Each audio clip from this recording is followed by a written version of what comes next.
உண்மையாக உன்னுள் இருக்கின்ற சிவத்தை உணர்ந்து கொண்டால் இருந்த இடத்திலேயே நீ இறைவனை வழிபடலாம் அப்படிங்கிறது தான் அதுல குறிப்பிட்டு சொல்லக்கூடியது. இப்ப நம்ம சிவாலயத்துக்கு போறோம், பெரியவங்க சொல்லி கேள்விப்பட்டிருப்போம், போனா அமைதியா கோவில்ல ஒரு அரை மணி நேரம்னாச்சு உட்காரு அப்படின்ட்டு சொல்ல கேள்விப்பட்டிருப்போம். இதுவரையில நமக்கு அதுக்கான நேரம் இருந்ததில்லையோ என்னமோ தெரியல. போனா அப்படியே கட கட கடன்னு சுத்திட்டு சாமி கோயிலுக்கு போனேன், அதை கேட்டேன் இதை கேட்டேன் அப்படின்னு சொல்லிட்டு வந்துடுறது. அதனால என்ன பலன் கிடைக்க போகுது அப்படின்னா ஒண்ணுமே கிடையாது.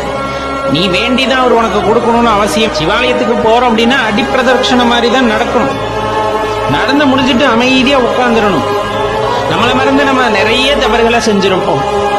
சரி தவறுன்னு எதுவுமே இல்லதான், இருந்தாலும் நம்ம மறந்து நம்ம நிறைய தவறுகளை செய்திருப்போம். அதையெல்லாம் மறந்து அந்த இடத்துல போயிட்டு அமைதியா இறைவனிடம் மனதை திறந்து வைத்து விட்டு எல்லா வழிகளையும் திறந்து வைத்து விட்டு இறைவனை நோக்கி நாம் அமர்ந்திருக்கும் போது உனக்கான அந்த வழியானது பிரகாசமாக